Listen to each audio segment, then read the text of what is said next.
लेकिन माफी मांगने से क्या वो बातें बदल जाएंगी? वो माफी मांग भी ले तो क्या झूठ सच हो जाएगा? सच को झूठ में बदल दोगे? जब कॉमेडी इंटरटेनमेंट की बात आती है तो इतना बड़ा बवाल मचा दिया जाता है, मुद्दा भटकाया जाता है। लगातार तुम धमकी भरे कॉल्स करोगे, लगातार अपने जो कार्यकर्ता उनसे कॉल करवाओगे। आप सामने नहीं आ रहे हो, लेकिन आपके कार्यकर्ता, वो कुणाल कामरा ही जानता होगा उसके साथ क्या बीत रही है। जिसने आपको बनाया, आपको सब कुछ दिया, उसके साथ आप विश्वासघात करोगे। अब रावण के साथ विभीषण ने भी गद्दारी की थी। अब उनके घर, उनके शो पे जहां वो शो किया था उन पे भी तोड़ फोड़ हुई। उनको खोजा भी जा रहा है, उनको बुलाया भी जा रहा है, आइए स्वागत करें। आप हमसे ये कहो हमको माफी मांगो हमसे जबरदस्ती, तो हम माफी नहीं मांगेंगे, क्योंकि हम ठाकरे के छोड़ा था जब उसने, तो फडणवीस को लेके आया। अभी भी नाराजगी चल रही है इनको लेकर। अब ऐसे में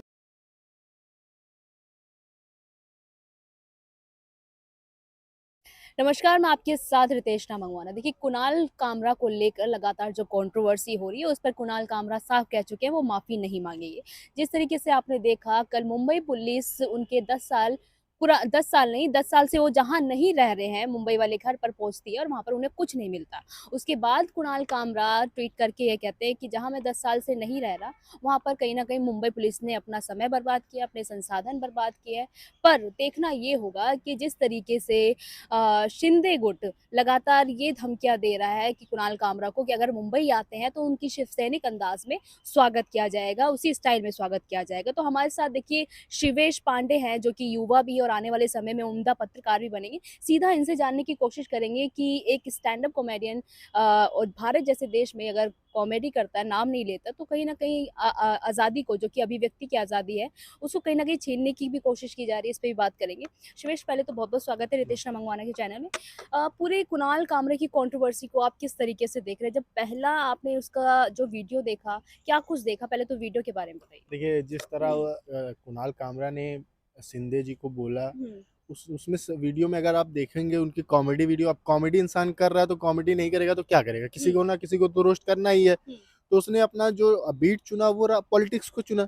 वो लगातार पॉलिटिशियंस को लगातार वो करता आया है, ऐसा कोई बड़ी बात नहीं। और रही बात, उसने गा के शिंदे का नाम नहीं लिया हालांकि वीडियो में, लेकिन लोगों को ये पता चल गया कि किसको बोल रहा है, क्योंकि फडणवीस का नाम लिया उसने, तो उससे अंदाजा लगा लिया गया।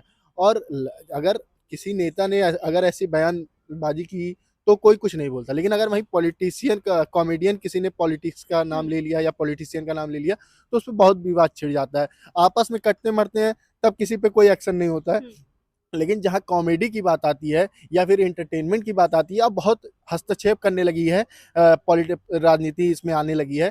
तो अगर आप लोकतंत्र में हो तो आपको इतनी छूट मिलती है कि आप किसी को कुछ भी बोल सकते हो। हाँ, उसके निजी लाइफ के बारे में मत बोलो, लेकिन जो दुनिया देख रही है उसके बारे में तो हर किसी को पता है। उस पर अगर कोई इंसान बोल रहा है तो आप क्यों उस पर इतने बड़े निजी लाइफ के बारे में तो बोला ना, रिक्शा चलाते थे, दाढ़ी वाले हैं, चश्मे लगाते हैं, इस तरीके की तो लिरिक्स। नाम तो नहीं लिया ना कि शिंदे जी का ऐसा। हिस्ट्री की तो बात की ना अब उन्होंने। ऐसे तो लोकतंत्र में बोल रहे हैं, अब जो चीज सच है वही तो बता रहा है इंसान। ऐसा तो नहीं है कि कुछ छिपा है किसी से। अगर छिपा होता उसको लाके उस लोगों के सामने लाया जाता, और अगर कुछ गलत होता उनके लेके, तब इंसान, अगर कोई ऐसा तो है नहीं झूठा बात कर रहा, वो झूठ तो बोला नहीं, सच ही बोला है ना। जो चीज है वही फैक्ट बात रखी है उसने। और आपने जब उद्धव ठाकरे को छोड़ा है, तो आपको भी पता है उद्धव ठाकरे के छोड़ा था जब उसने, तो फडणवीस को लेके आया। अभी भी नाराजगी चल रही है इनको लेकर। अब ऐसे में नीतीश कुमार को लेकर अगर आप उनको गद्दार नहीं बोलोगे, उनको ये कहो दल बदलू नहीं बोलोगे, तो वो क्या झूठ बोल को किसी को खुश करके हमको क्या मिलेगा? कुछ नहीं मिलने वाला। लोकतंत्र है, सच्चाई बोलो, सच्चाई बोलने का ये नतीजा मिल रहा है। झूठ बोलोगे तो वाहवाही मिलेगी, सरकारी आपदा बंगला मिल जाएगा, रहना खाना सब कुछ मिल जाएगा, सिक्योरिटी मिल जाएगी। ऐसे में अगर इंसान क्या करे, सच ना बोले, झूठ बोले, आप इतना दबाव मत बनाओ सामने वालों को। अभी लेटेंट को आपने बैन किया, ठीक है, फैमिली को लेकर बोला गया, चलिए ठीक है। अब उसमें इतना, अगर ऐसा तो है नहीं आपके पास केसेस नहीं है, बहुत पेंडिंग केसेस पड़ी हुई हैं जिस पर कोई फोकस नहीं कर रहा है, कोई ध्यान ही नहीं दे रहा है।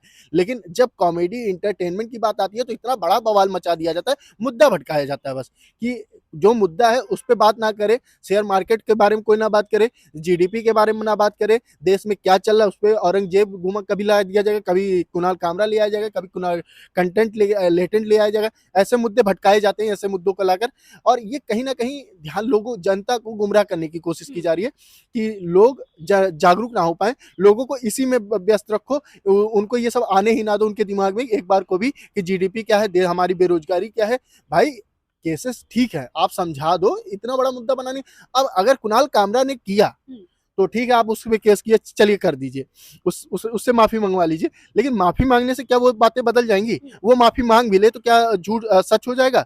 सच को झूठ में बदल दोगे? जो चीज आप किए हो वो जनता को भी पता है, उसने बस लोगों के बीच में वो चीज बोल दी और आप उसको एकदम से अच्छा, पत्रकार होने के नाते आपको क्या लगता है कुणाल कामरा को माफी मांगनी चाहिए या नहीं मांगनी? देखिए माफी, देखिए तरीका होता है, माफी मंगवाने का भी तरीका होता है। आप हमसे ये कहो हमको माफी मांगो हमसे जबरदस्ती, तो हम माफी नहीं मांगेंगे क्योंकि हमारे भी ईगो पे आ जाएगा वो चीज। लेकिन आप हमसे प्यार से बोलो, देखो यार ऐसा ऐसा है, हमको तुम ऐसे कर दो, हमसे माफी मांग लो, मेरा भी रिपुटेशन खराब हुआ है, आपस में वो कर लो ना। लेकिन आप ऐसे कहोगे नहीं, माफी मांगो, तुमको जान से मार दिया जाए, लगातार तुम धमकी भरे कॉल्स करोगे, लगातार अपने जो कार्यकर्ता है उनसे कॉल करवाओगे। आप सामने नहीं आ रहे हो लेकिन आपके कार्यकर्ता तो सामने आ रहे हैं, आपकी इमेज और खराब होती जा रही है। जो आपने रेपुटेशन बनाया था, जिसको खराब कर रहे थे आप, उसको और खराब कर रहे हो। आप अपनी इमेज को बनाओ, आप ऐसा करो कि चलो ठीक है मैंने की, उसका मुझे बोला गया, अब ऐसा दोबारा ना हो। शिवेश, मेरा ये सवाल है कि जैसे कि कुणाल कामरा हिंदू है, अगर कोई मुस्लिम इस तरीके की टिप्पणी कर दे, जैसे मुनव्वर फारूकी ने किया था तो उन्हें जेल में डाल दिया गया था।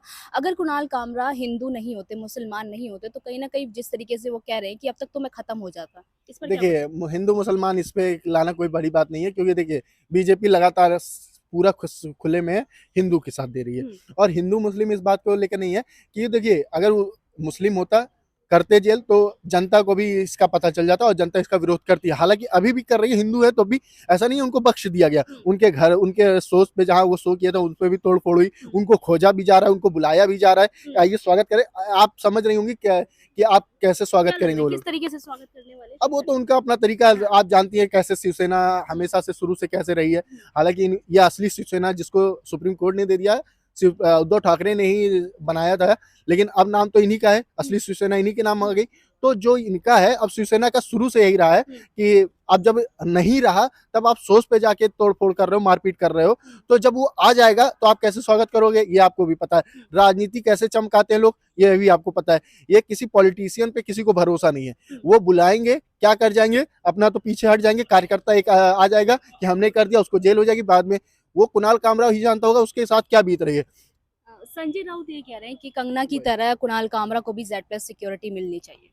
देनी चाहिए, जब आप कंगना को दे सकते हो तो आप ये छोटा मोटा आदमी तो है नहीं। कंगना तो सांसद है ना, इसलिए तो जब पहले भी दी गई थी, ऐसा नहीं है अभी दी गई थी, पहले भी दी गई थी, जब वो सांसद नहीं थी, अभिनेत्री थी, तभी तब भी दी गई थी। और अब ये भी एक सेलिब्रिटी है, सेलिब्रिटी से कम नहीं, कॉमेडियन है, उसने उसका भी अपने फैन बेस है।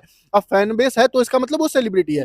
अब उसको कल को कुछ हो जाएगा, कौन जिम्मेदारी लेगा? आप ठीक है नहीं दे रहे हैं तो आप एक जिम्मेदारी लीजिए कि अगर इसको कुछ होता है, सिंधे जी लेंगे वो जिम्मेदारी की, अगर इसको कुछ होगा तो हम जिम्मेदारी लेते हैं, इसको कुछ नहीं होने देंगे।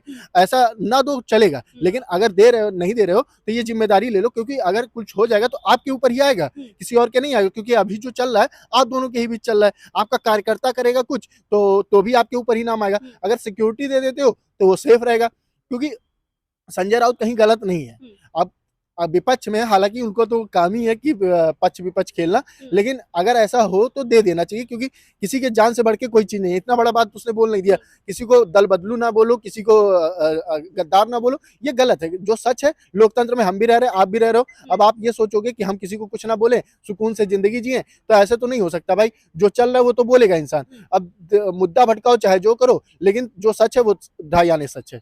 अच्छा, ये बताइए, जिस तरीके से उन्होंने एक उप मुख्यमंत्री की यानी शिंदे जी की जो गरिमा, जो इमेज को धूमिल किया है, क्या लगता है ऐसे कहीं ना कहीं अगर कुणाल कामरा ऐसे कहेंगे तो आने वाले समय में ऐसे और लोग भी करने लगते हैं? देखिए करना चाहिए। अब हम आप जैसे लोग नहीं बोलेंगे तो कौन बोलेगा?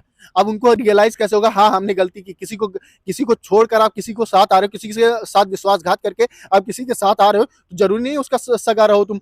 पॉलिटिशियन होते ही ऐसे ही है, किसी के सगे नहीं होते, ये बात तो सबको पता है। अब ये चीज अगर आप जनता के बीच बोल दे रहे हो तो इसमें कुछ गलत नहीं है। अगर आप ऐसा नेतृत्व ही बना लो कि आप अपनी छवि ऐसी बना लो कि कोई बोलने के लायक ना हो ना। राजनेता भी होते हैं, APJ अब्दुल कलाम को ले लीजिए, नेहरू को ले लीजिए, गांधी जी को ले लीजिए, इनको कोई कुछ गलत नहीं बोलता है। अब अगर कोई बोलता भी है तो उसके भी सपोर्ट में आते हैं लोग कि गलत बोला इसने। अब आपके सपोर्ट में इसलिए कोई नहीं आ रहा है क्योंकि आपने गलत किया है किसी के साथ। अगर आपने किसी के साथ गलत किया, कोई आपका सगा नहीं होगा। अब जनता के बीच अगर सामने वाला कुछ, इसमें जो प्रशांत किशोर हैं जो जन स्वराज पार्टी से, वो कह रहे देश प्रेमी है, उन्होंने कुछ गलत नहीं किया। कौन देश प्रेमी है? कुणाल कामरा। तो देश प्रेमी ऐसा नहीं कह सकते कि देश प्रेमी है, हालांकि उनको भी अपनी पॉपुलैरिटी बनानी है, तो किसी ना कोई टॉपिक लाए, वो कुछ ज्यादा ही बोल जाते हैं। प्रशांत किशोर आपको जानते हैं, अभी नए नए उतरे हैं, अपनी नई पार्टी बनाए, उनको भी लाइमलाइट में रहना, तो वो मुद्दा तो खोजते रहते हैं, वो बोलने के लिए उनको कुछ चाहिए होता है।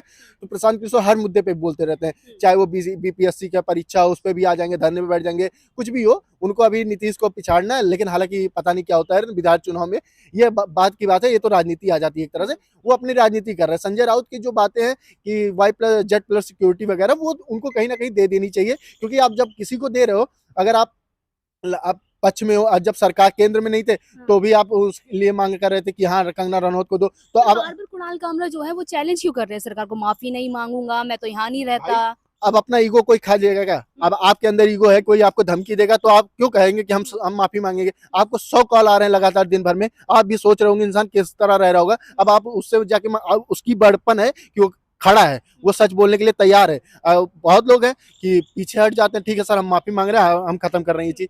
लेकिन वो बंदा अगर ऐसा है कि हम नहीं माफी मांगेंगे, तो उसके बड़प्पन है, उसके अंदर क्षमता है उससे लड़ने की, सिस्टम से लड़ रहा है। अब हम जैसे आप जैसे लोग कहीं ना कहीं पीछे हट जाएंगे डर के, क्या पता एक कॉल आ जाए धमकी भरा कॉल, हम पीछे हट जाएंगे। अच्छा, मेरा एक और सवाल है, अगर कुणाल कामरा माफी मांग लेते तो क्या लगता है एकनाथ शिंदे उन्हें माफ करेंगे या नहीं? देखिए ये तो अपनी रेपुटेशन की अपनी ईगो की बात आ जाएगी, ईगो रेस। अगर आप माफी मांग लोगे, आपको अगर लगता है माफी कर देंगे, तो ये कहीं ना कहीं आपके अंदर कि हाँ हमको बुरा लग गया, ये चीज आ गई आपके अंदर, ईगो आ गया। आप उस पद के लिए फिर नहीं बने हो कि अगर उस पद पे हो तो आपको सुनने की भी क्षमता होनी चाहिए, आपको सहने की भी क्षमता होनी चाहिए। अगर कोई बोल के जाता है तो ठीक है भैया हमसे गलती हो गई, ऐसा बोलना चाहिए आपको, ना कि उससे कहना चाहिए हमसे माफी मांगो। ये कहीं ना कहीं आपका जो पद है उसको धूमिल कर रहा है, आपको नीचता की ओर घसीट रहा है। अगर आप सामने वाला कोई बहुत बड़ा व्यक्ति तो था नहीं, आपसे बड़ा व्यक्ति तो था नहीं, आपसे उम्र में ही छोटा होगा, चलिए गलती होगी, आप उससे कह देते चलो ठीक है, आप अपने कार्यकर्ताओं को समझाते कि चलो मत करो ऐसा, उसको छोड़ दो, चलो बोल दिया, क्या पता वो सही बोला, अब हम उस पर सुधार करेंगे। ना कि आप अपने अंदर सुधार करने की बजाय आप उसको धमकियां दिला रहे हो, आप उसको मारने की बात कर रहे हो, आप उसको स्वागत के लिए बुला रहे हो, आपका टोन गद्दार है एकनाथ शिंदे। कहीं ना कहीं अगर आप देखो तो वो है। तो अगर आप गद्दारी का डिफिनेशन यही होता है, आप किसी के सगे हो, आप उसको किसी के साथ जिंदगी, जिसने आपको बनाया, आपको सब कुछ दिया, उसके साथ आप विश्वासघात करो। अब रावण के साथ विभीषण ने भी गद्दारी की थी, अब विभीषण को ये कहो भगवान है, गद्दारी नहीं कि भगवान का साथ दिया, तो वो ये बात नहीं छिप जाएगी कि गद्दारी नहीं किया उसने भी गद्दारी कहीं ना कहीं की थी। वैसे ही ये भी की अपने साथ, घर का भीषण लंका ढाए। आपसे बात करके, और जिस तरीके से लगातार कुणाल कामरा के मामले को तूल दी जा रही है, अब देखना ये होगा कि कुणाल कामरा क्या माफी मांगेंगे, या जिस तरीके से वो लगातार ट्विटर पर आकर सरकार को, महाराष्ट्र सरकार को चैलेंज कर रहे हैं, इसी तरीके से देखना होगा। पर हालांकि कुणाल कामरा ने ये कहा है कि न्यायालय में जो भी फैसला होगा, न्यायालय कहता है कि मुझे माफ़ी मांगनी चाहिए तो मैं ज़रूर मांगूंगा, पर किसी के, एकनाथ शिंदे या जो भी वहाँ पर सरकार है महाराष्ट्र में, उनके कहने से मैं माफ़ी नहीं मांगूंगा। मैं आपके साथ रितेश मंगवाना।